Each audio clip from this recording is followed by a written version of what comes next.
Je vous l'avais promis un petit peu plus tôt, je suis désolé, j'ai un petit peu de retard. À vrai dire, en fait, j'attendais la sortie de Capture One 20 pour faire cet enregistrement. C'est la suite de l'édition de vos photos du Salon de la photo de Paris.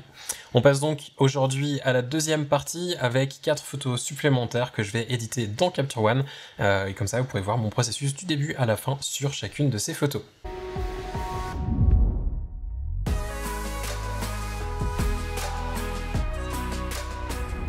Aujourd'hui donc, on a 4 photos qu'on va éditer ensemble dans Capture One. J'ai profité en fait de la sortie de Capture One 20 comme je savais que ça allait arriver. Je me suis dit je vais attendre et comme ça fera aussi une bonne occasion pour repasser un petit peu peut-être sur certaines différences qui sont dans Capture One 20. J'ai pas prévu en fait de les inclure dans la vidéo. Je me suis juste dit que peut-être que ça serait intéressant de les avoir et de pouvoir les montrer si effectivement j'en ai besoin. Je vous propose qu'on passe directement sur mon écran parce que je pense que la vidéo risque d'être assez longue comme la dernière fois, ça durait presque 1 heure. Je vais essayer de passer en dessous de l'heure aujourd'hui et on va voir ce qu'on arrive à faire. Comme la dernière fois, on se retrouve ici avec le nom à chaque fois des photographes en dessous des photos. Il n'y a pas de gagnant cette fois, étant donné que le gagnant en fait était pour le salon et pas pour cette session d'édition, mais vous retrouverez quand même le nom à chaque fois des personnes, et si je retrouve le Instagram de chaque personne dans les mails que j'ai reçus ou sur Instagram, je vous le mettrai aussi comme la dernière fois qui s'affiche de manière à ce que vous puissiez retrouver les personnes et les suivre si vous aimez leur travail. La première photo est de Alex Hanen.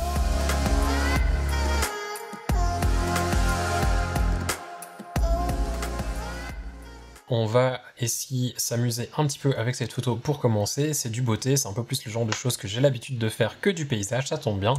On va commencer par la recadrer. En termes de cadrage, en fait, cette photo, je la vois assez bien en close-up. Donc je vais recadrer. J'ai un format déjà 3/4 qui est généralement celui que j'utilise, enfin 3/4, 3/4. Je vais donc essayer de faire quelque chose avec ça. Et ce que je vais faire, c'est même prendre mon outil de redressement et redresser la photo en faisant une diagonale ici entre l'œil et la bouche pour voir si j'arrive à faire une droite pour faire un close-up. L'avantage du nouvel outil de recadrage dans Capture One 20, c'est qu'on peut aussi retourner la photo ici. On n'est pas obligé d'être dans l'outil qui permet de retourner les photos pour le faire. Je vais essayer de garder quand même un maximum de maquillage, mais j'ai pas spécialement envie d'avoir l'oreille et je veux pas avoir trop de peau ici non plus. Donc je vais quand même recadrer assez serré, baisser un petit peu le cadrage. Ça me paraît pas mal. On pourrait presque resserrer un petit peu encore. Après, voilà, c'est toujours quand on fait ce genre de close-up, c'est toujours délicat par rapport au maquillage. Est-ce qu'on est OK de perdre un petit peu du maquillage ou non? C'est à vous de voir. Moi, je vais la recadrer comme ça. Ça me paraît un petit peu chaud en termes de balance des blancs, je vais partir avec quelque chose d'un peu plus neutre, je vais venir ici, regarder ce qu'on a, une balance à 6255, j'imagine que c'était shooté au flash, je vais donc la descendre à 5250 et à 0. On regarde ce que ça donne, c'est déjà un petit peu plus neutre. En termes d'exposition, je vais rehausser un petit peu mais pas trop pour éviter d'avoir trop de bruit.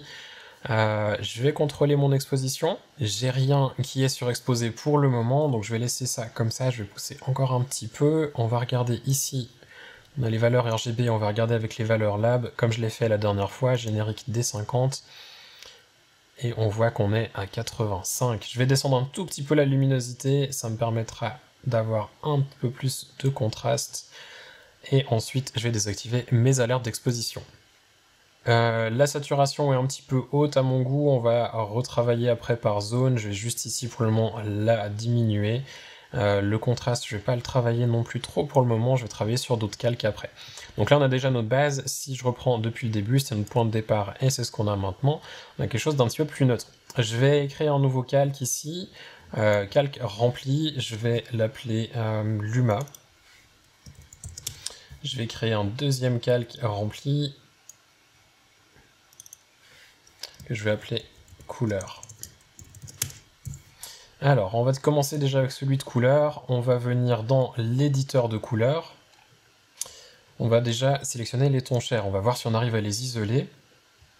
Donc là, on voit qu'on a encore du rouge dedans qui est pas mal saturé. Je vais déjà diminuer la douceur pour essayer d'enlever ce maquillage de ma sélection. C'est certainement dans ce qui est plus saturé ici. Je vais enlever encore un petit peu le rouge. On pourra même essayer d'enlever les lèvres comme ça. Ça me paraît un peu mieux, encore un petit peu. Et là, ça me paraît pas mal. De toute façon, on aura un peu de transition dans le maquillage, étant donné que le maquillage, on a quand même des dégradés avec un petit peu de transparence sur certaines zones, donc je vais laisser ça comme ça. Je vais augmenter l'uniformité au niveau de la teinte. On voit que ça devient un petit peu jaune-vert, c'est pas trop ce que j'ai envie. Alors, plusieurs solutions. Une, c'est de venir ici dans l'éditeur de couleurs et de bouger le curseur de teinte dans les valeurs, c'est-à-dire le curseur ici. L'autre solution, c'est de prendre le petit point et de le bouger ici plus vers une couleur qui nous plaît. Ça me paraît pas mal. Je vais remettre mon outil en place. Je vais encore jouer un petit peu avec la teinte. Ça. Je vais désaturer encore un petit peu pour vraiment faire ressortir le maquillage. Et je vais voir la luminosité, ce que ça donne, si c'est intéressant ou pas de l'ajuster. Je vais diminuer un petit peu la luminosité, pas trop, juste un tout petit peu. Ça me paraît assez intéressant. Couleur, donc ça c'était sans et ça c'est avec. On a donc une légère correction des couleurs de la peau. On va continuer avec l'éditeur de couleurs. On va prendre avancé, petit curseur. Alors, on va commencer par le violet. On va regarder si on arrive à bien isoler ou pas la couleur. On va essayer de prendre vraiment tout ce qui est saturé. Élargir un petit peu, de toute façon, ça devrait pas trop prendre le bleu. Je vais le pousser un tout petit peu plus vers du bordeaux pour avoir quelque chose d'un petit peu plus... qui me paraît un peu plus cohérent en termes de couleur. On va augmenter un peu la saturation et la luminosité. Ok, ensuite on va prendre le rouge. Alors là, on a pas mal de choses qui se mélangent. On va essayer déjà d'éviter d'avoir la peau. On va enlever ce qui est peu saturé. Ensuite, on va prendre la teinte, la pousser un tout petit peu plus vers du orange, très légèrement. Diminuer un petit peu la luminosité. Et rehausser légèrement la saturation en faisant attention parce qu'il y a quand même les lèvres dedans et j'ai pas spécialement envie qu'elles deviennent complètement fluo. Du coup j'ai envie de revenir sur les tons chers et d'ajuster encore un peu, ça me paraît toujours un peu jaune. On va revenir sur avancé, on va prendre cette fois-ci le bleu, on va regarder ce qu'on a ici au niveau de la sélection, c'est pas mal mais ça manque un petit peu. On va rajouter...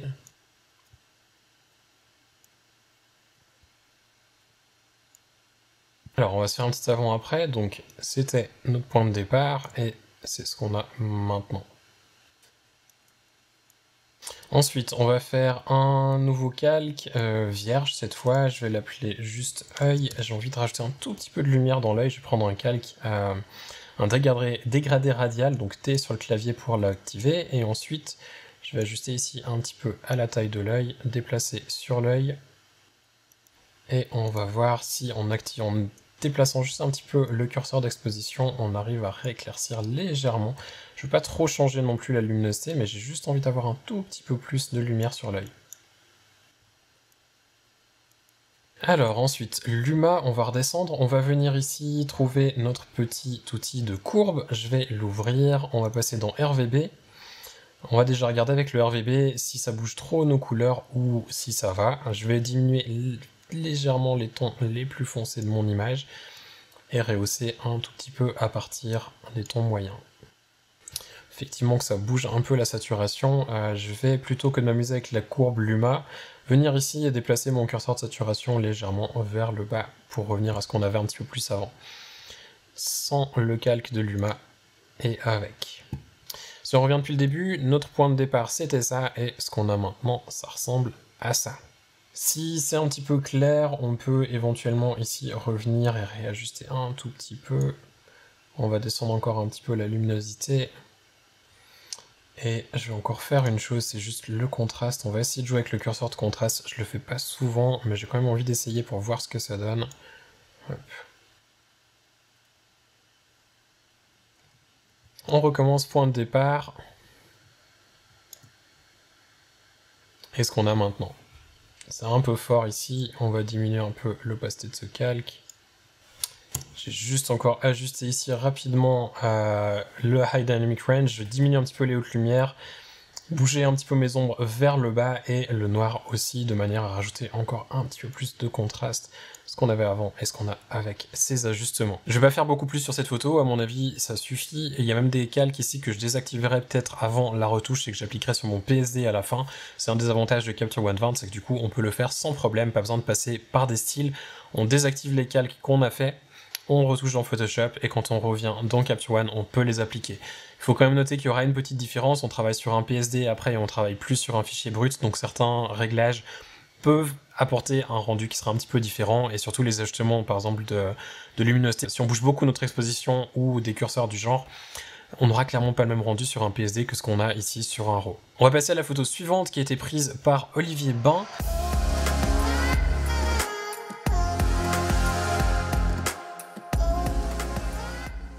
Notre photo ressemble à ça.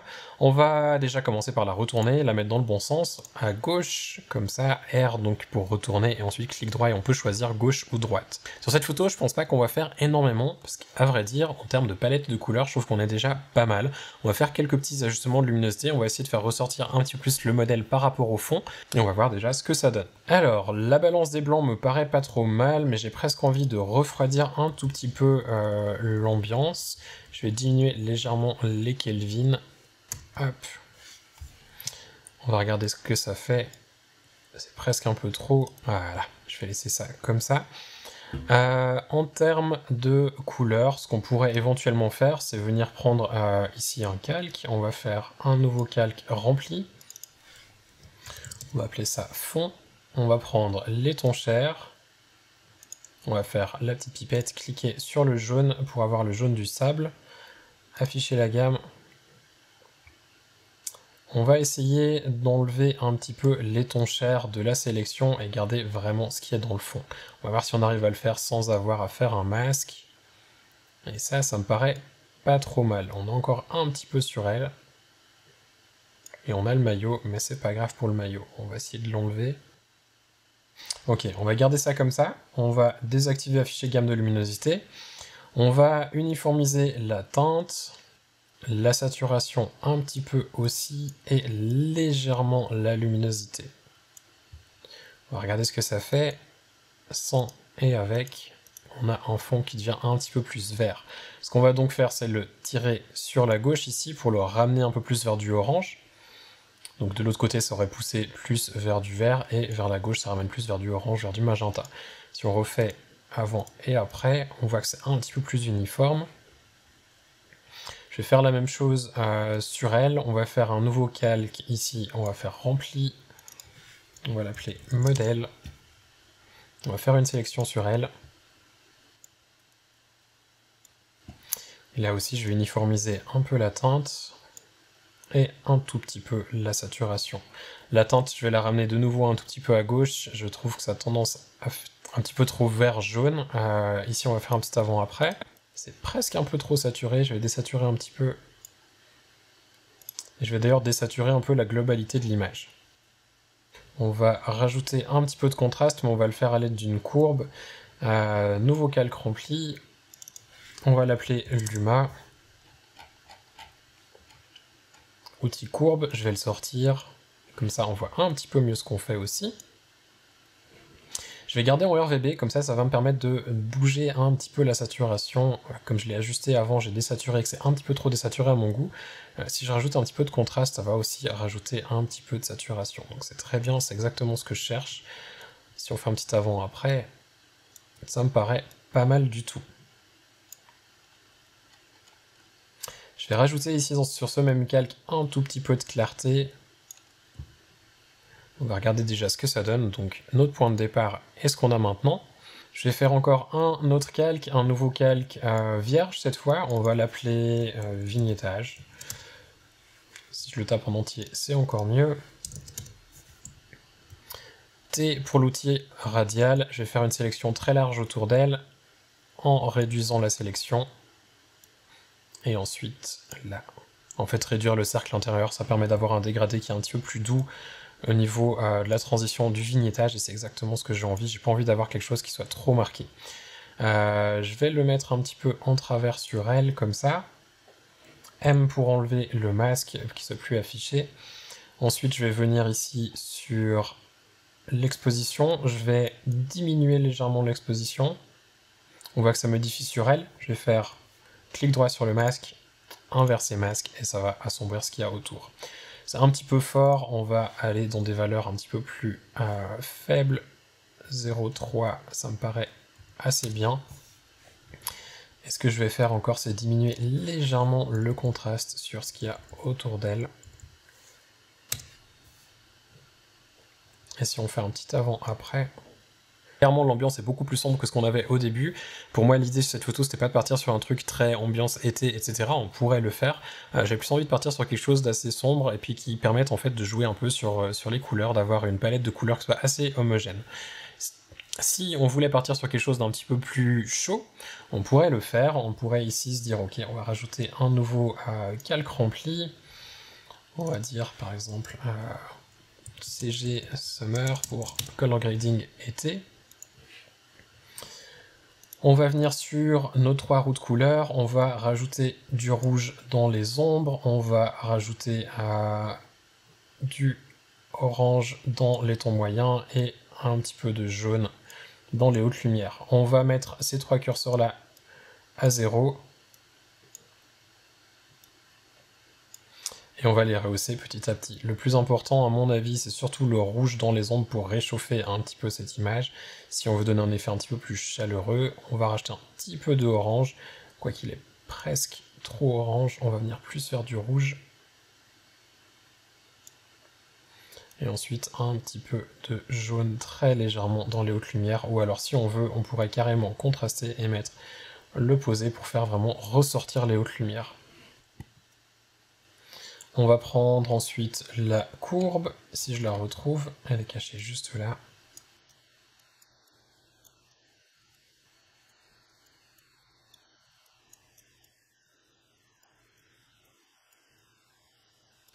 Et là, on a quelque chose d'un petit peu plus chaud. Donc j'ai rajouté un petit peu de bleu dans les hautes lumières pour contraster avec le jaune que j'ai rajouté dans les tons moyens et dans les ombres.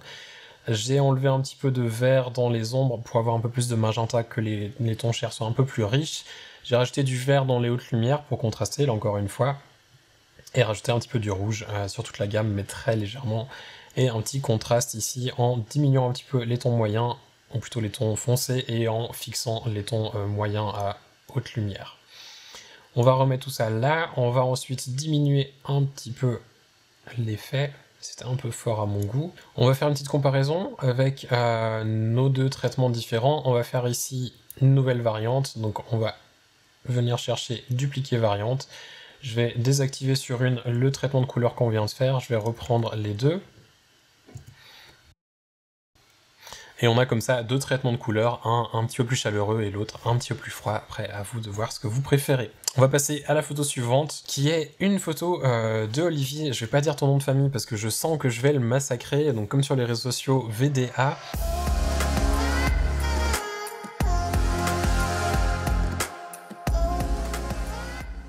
C'est d'ailleurs le même photographe qui nous avait proposé sur la précédente vidéo la photo de New York. Donc j'ai décidé de la garder parce que c'était de nouveau une photo de paysage et que je pensais que c'était intéressant d'avoir quand même du paysage et pas juste du portrait.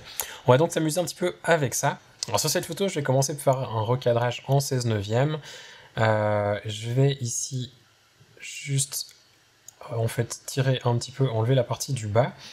Je vais commencer par exposer pour le fond et on va récupérer le ciel par après. Alors, je vais exposer toute mon image pour avoir du détail sur la partie basse, ce qui m'intéresse. On va booster un petit peu le contraste. Je vais diminuer légèrement la luminosité.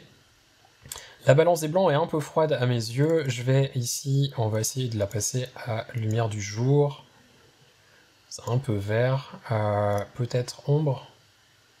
Toujours un peu vert, on va mettre 5500, c'est déjà un peu plus neutre. On va mettre ici 0, ça me paraît pas trop mal, ça me paraît déjà un peu plus neutre. Je vais aller booster la clarté, ça me paraît un petit peu plat en fait, ça manque un petit peu de contraste. Je vais donc booster la clarté ici, pour vraiment faire ressortir tout ce détail qu'on a sur la ville. Et je vais d'ailleurs même booster un peu la structure pour faire ressortir le détail plus fin. L'idée c'est vraiment de jouer sur la structure de la ville à mes yeux, en comparaison à la douceur un petit peu qu'on va avoir dans le ciel. Les couleurs, on va déjà s'amuser un petit peu à éditer les couleurs. On va se faire un nouveau calque pour ça, rempli. On va appeler ça colle pour couleur. Alors, on va voir ce qu'on a comme couleur ici qu'on arrive à isoler. On a déjà du rouge, je pense, qui se trouve ici. On va booster la saturation pour voir ce qu'il y a dans la sélection. Effectivement, on a un petit peu de rouge. On va l'élargir. Ok. On a du rouge sur plusieurs zones. Alors, on va ici, le rouge, le diminuer un petit peu. On va bouger la teinte.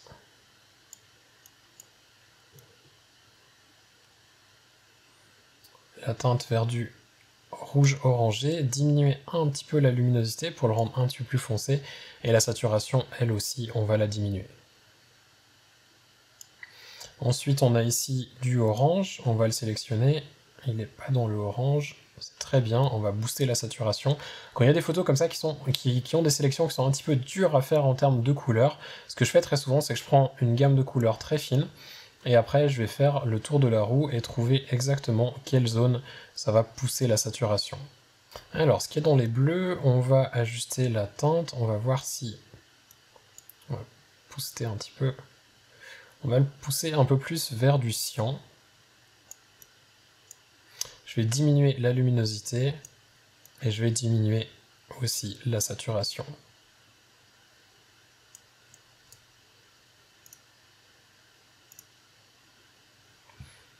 Ok, ensuite on va voir si on arrive à choper ces couleurs ici, qui ont l'air d'être dans du violet. Ok, alors j'ai pas envie d'avoir du violet ici, je vais pousser ça vers l'autre côté. Ça me paraît un peu plus intéressant. Je vais ici augmenter un peu la luminosité, on va diminuer la saturation.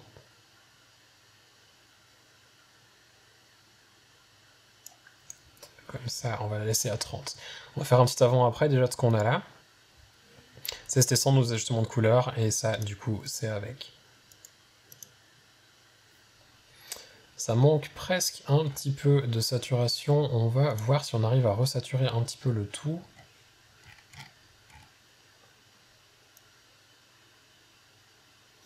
Et recontraster un petit peu. Ok, on va maintenant faire un nouveau calque vierge. On va faire T pour le... plutôt G pour l'outil dégradé linéaire. On va faire un dégradé ici un peu plus bas, comme ça. On va regarder ce qu'il donne en appuyant sur M, c'est presque encore un peu haut. On va le descendre encore un petit peu. On va appuyer sur M.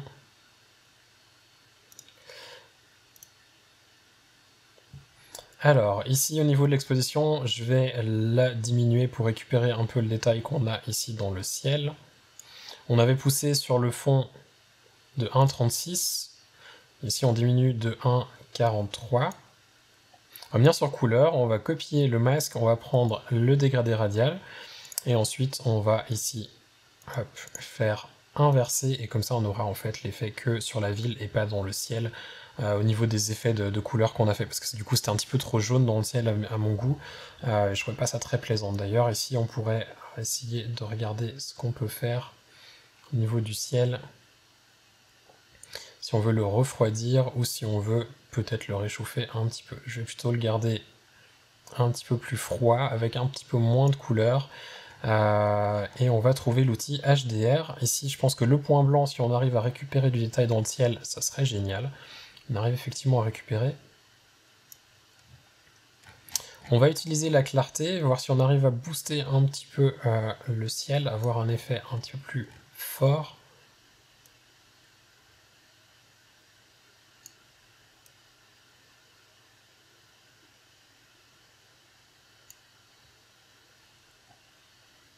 Ok, ensuite on va appeler ça ciel. Je vais juste venir ici et enlever un petit peu de vert. Ça me paraît un poil vert en fait.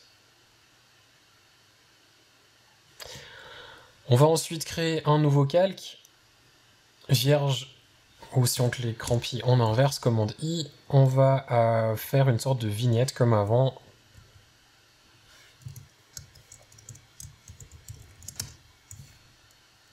T pour l'outil radial, je vais le faire ici au milieu. On va réduire la zone au centre.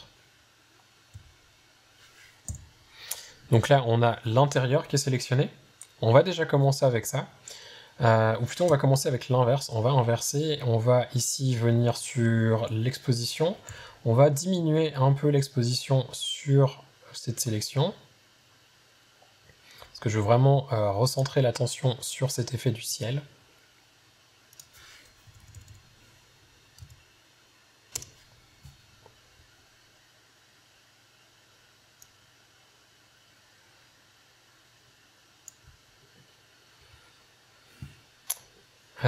Sur cette zone-ci, je vais diminuer un peu le contraste. Et ensuite, on va faire vignette, nouveau calque vierge. Alors je vais appeler ça vignettage négatif, mais c'est pas vraiment du négatif. C'est juste l'inverse finalement de l'autre vignettage. Je vais prendre l'autre vignettage, je vais faire commande I pour l'inverser, comme ça j'ai le centre. Et lui, par contre, je vais le contraster un peu plus. Je vais rajouter un petit peu d'exposition aussi dessus. Et ensuite, on va venir sur la clarté et vraiment la forcer pour avoir un rendu un peu plus marqué sur la partie qui est dans les lumières. On va essayer quand même de récupérer encore un peu de blanc et un petit peu dans les hautes lumières aussi.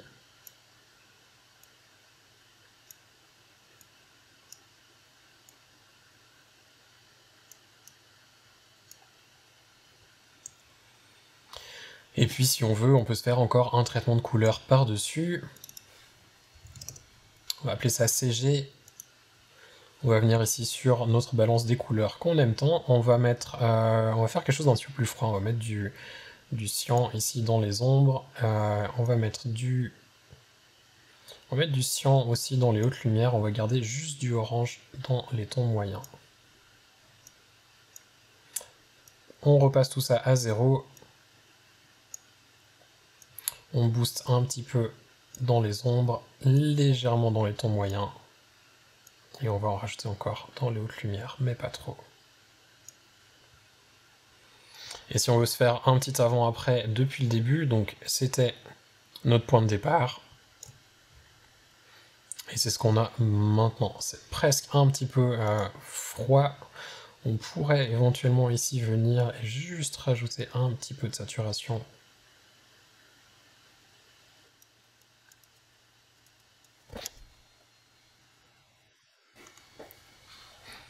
Voilà un petit peu ce que je ferais sur cette image. Alors comme j'ai déjà dit dans l'autre vidéo, le paysage c'est pas mon domaine, c'est plus pour vous montrer un petit peu les outils que vous pouvez employer et le genre de démarche que je pourrais avoir dessus, donc c'est plus on va dire du créatif que je fais sur du paysage comme ça pour essayer de m'amuser un petit peu avec, que réellement je pense que feraient beaucoup de photographes de paysage. Mais bref, j'espère quand même que ça peut vous apprendre des choses.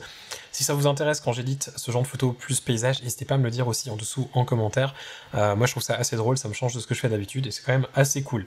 On va passer à la photo suivante. La photo suivante c'est la dernière et c'est une photo de Valentin. Alors j'espère que je dis ton nom de famille juste, je crois que sur Instagram j'ai vu que c'était Valentin Foligné, donc j'espère que c'est effectivement Valentin Foligné.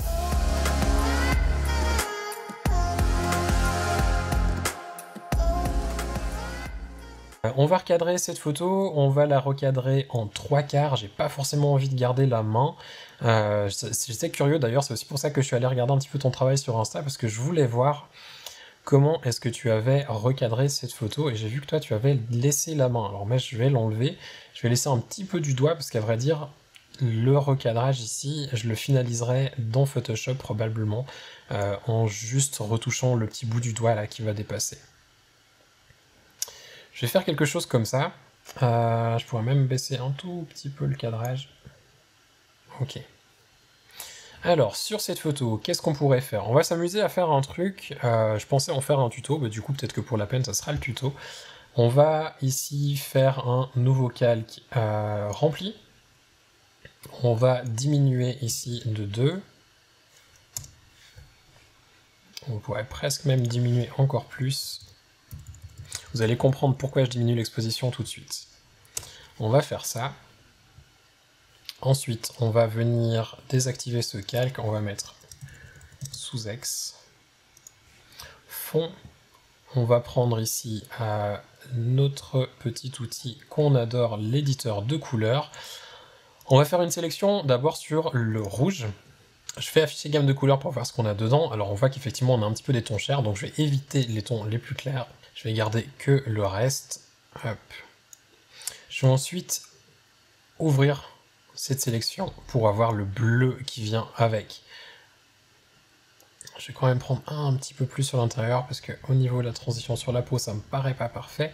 On va garder ça comme ça. On va faire ici 3 petits points. En fait, ce que j'essaie de faire ici, c'est de faire une sélection qui garde que la partie de la peau et qui me permet de retirer ce qu'il y a autour. Donc je fais une sélection inverse en gardant finalement tout sauf la peau. On va voir ce que ça donne. Ça va l'air pas trop mal. Si j'appuie sur M,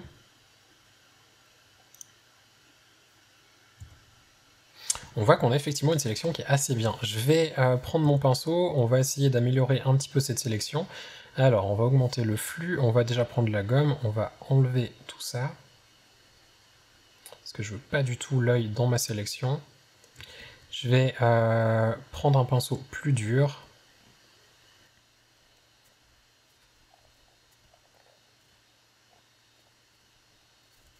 On va ici essayer de récupérer quand même un petit peu le bleu qui a bavé légèrement, qui n'est pas dans notre sélection.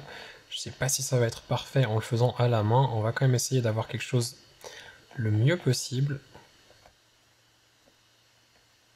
Ok, on va essayer ça. On va même essayer encore un truc, c'est de faire améliorer masque, parce que des fois on a des bonnes surprises avec. Je sais pas si dans ce cas-là ça va nous servir à grand chose, on va voir. Ok, ça me paraît pas trop mal au niveau des transitions, on va quand même essayer de l'appliquer, et on va regarder ce que ça donne. Il y a juste, si on zoome, on voit qu'on a un petit peu comme des effets de bruit, donc je vais revenir dessus et faire contour progressif. On va pas le mettre autant haut que 100. On va juste prendre quelques petits pixels ici, juste pour flouter un petit peu ces effets de bruit qu'on a sur certaines transitions. Ok, du moment où on a ça, on va revenir sur sous-ex, on va faire clic droit, copier masque 2, calque 1. Si j'appuie sur M, on a maintenant tout qui est sous-exposé sauf cette zone. On va jouer avec le masque ici pour simplement ajuster l'exposition qu'on veut. Sur cette partie ici, je vais faire inverser, commande I. Je vais désactiver l'affichage gamme de couleurs, sinon c'est un petit peu bizarre. Je vais désaturer un tout petit peu la zone. On va la contraster un peu plus. Je vais quand même sous-exposer légèrement. Peut-être qu'on pourrait même jouer avec la luminosité plutôt et ensuite ajuster l'exposition. Voir si on arrive à obtenir quelque chose comme ça. On va venir ensuite dans l'éditeur de couleurs, le retour. On va faire... Alors la sélection ici, on avait que les tons chers et on n'a rien changé, donc on va enlever ça. On va faire ici les tons chers, sélectionner. On va regarder qu'on est bien tout dedans. On a effectivement ce qu'on a besoin. On va uniformiser la teinte. On va d'ailleurs ici ouvrir un petit peu la sélection pour naviguer avec notre petit point et trouver des tons chers qui nous plaisent. Comme ça, et ensuite, on va appeler ça peau. Je vais créer un nouveau calque, œil. Je vais zoomer un tout petit peu sur lui.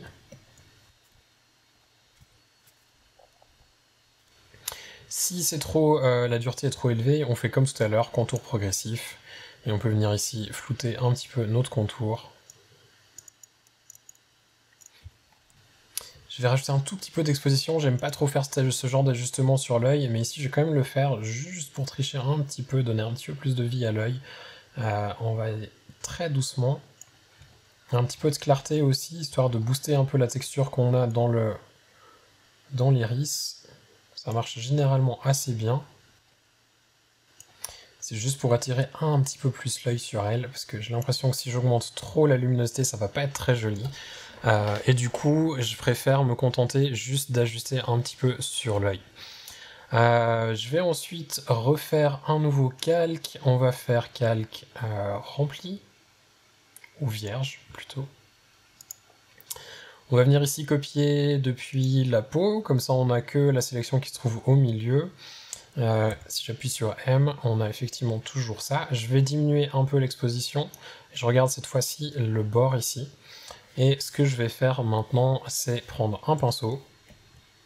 Je vais le prendre assez large, avec une dureté très faible, un flux aussi. Je vais le passer en gomme, E pour la gomme. On va appuyer sur M pour voir exactement ce qu'on fait, et je vais passer ici sur le centre. Juste bien contrôler qu'on n'ait pas le masque auto, c'est pas le cas. C'est un petit peu trop. On revient en arrière. Et si le rendu est trop fort, on peut diminuer après l'opacité. On va revenir sur le sous-ex, on va regarder ce qu'on avait ici, voir si on le remet à 0 et qu'on remonte petit à petit.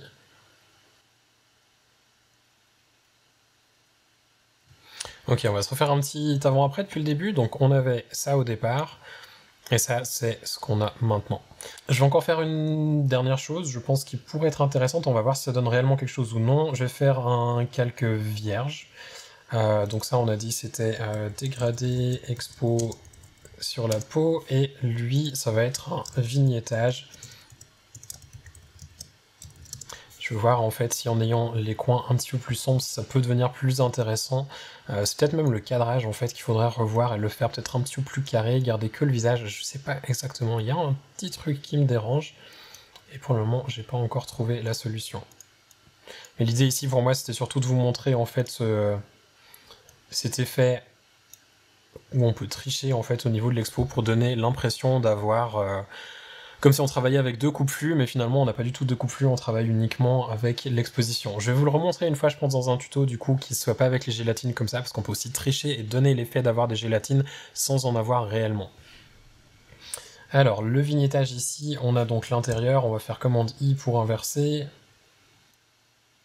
On va essayer d'avoir un dégradé encore plus fort. Ça me paraît un petit peu plus intéressant.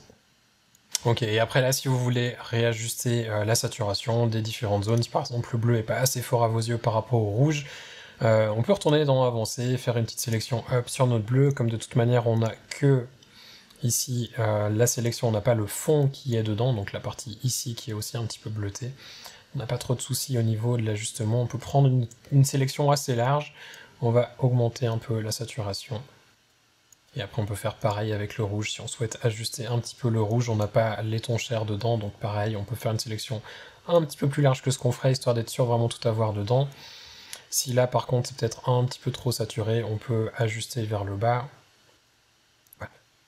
Je vais encore faire une dernière chose ici, c'est essayer d'ajuster le contraste sur ce calque. Et on va garder ça comme ça. On va refaire un petit avant-après, donc point de départ, et ce qu'on a maintenant. Je vais diminuer encore un tout petit peu ici l'opacité du sous-ex. Et voilà nos différentes éditions.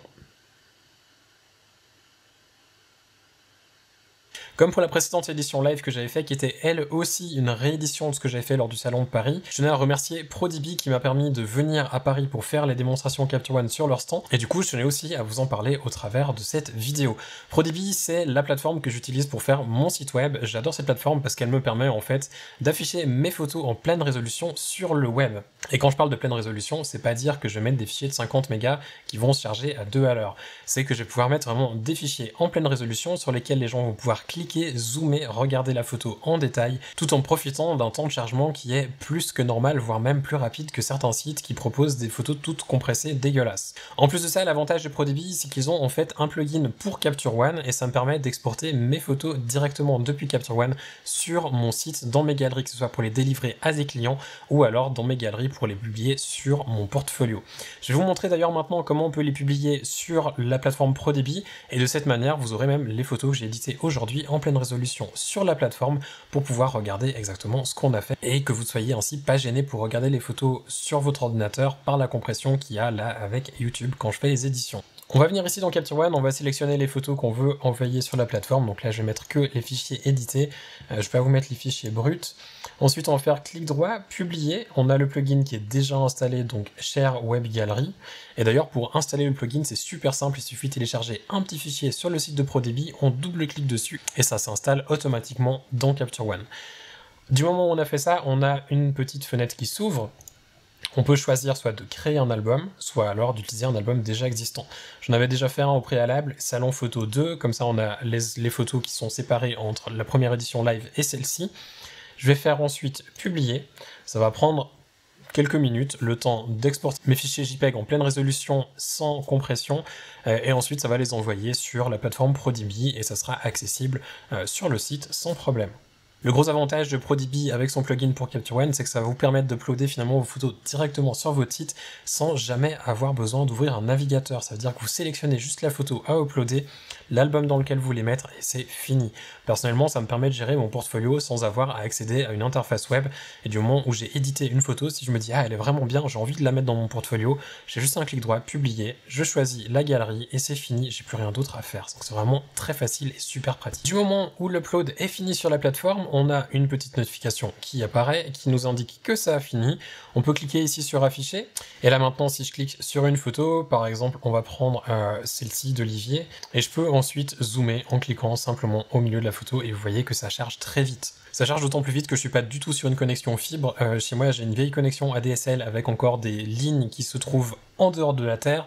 Et comme il est en train de neiger, je pense que la connexion n'est pas forcément géniale. Donc vous voyez, c'est vraiment la preuve que la rapidité, elle est vraiment là sur la plateforme. On en a fini avec cette session, je vais pas retoucher d'autres photos, on a édité celles que je souhaitais éditer, qui ont été sélectionnées finalement pour le salon de la photo à Paris. Par contre, je vais refaire une session en janvier. Ce que je vous propose, c'est d'ores et déjà de m'envoyer vos photos au format brut. Je tiens bien vraiment à du brut, donc ça peut être n'importe quel type de fichier, tant que c'est pas du Hasselblad, parce que je vais les éditer dans Capture One. Donc tant que votre appareil est supporté par Capture One, vous pouvez m'envoyer votre fichier brut sans problème, avec les crédits qui vont bien. Vous m'envoyez tout ça à concours@quentindescaillet.com. Je vous mettrai l'adresse email juste en dessous, je la remettrai aussi sur Instagram, et comme ça, en début janvier, je sélectionnerai les photos que j'ai envie de prendre, et je ferai une édition dans le courant du mois de janvier. Vous avez jusqu'au 31 décembre à minuit pour m'envoyer vos photos, donc ça devrait vous laisser normalement, après l'édition de cette vidéo, je pense entre une bonne petite dizaine de jours, pour m'envoyer 1, 2 ou 3 fichiers bruts. M'envoyez pas 50 fichiers bruts, si vous voulez m'en envoyer 3, vous pouvez, mais m'envoyez pas plus de 3 fichiers bruts par personne. Bien entendu que les photos doivent aussi pouvoir être publiables sur YouTube.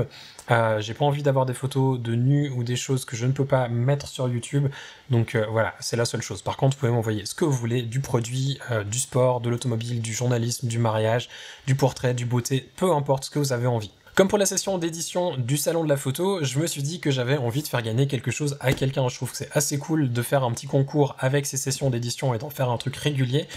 Donc il y aura de nouveau quelque chose à gagner. Par contre, cette fois, je change les règles du jeu. C'est pas moi qui vais choisir qui va gagner le prix, ce sera vous qui choisirez qui vous voulez qui gagne le prix.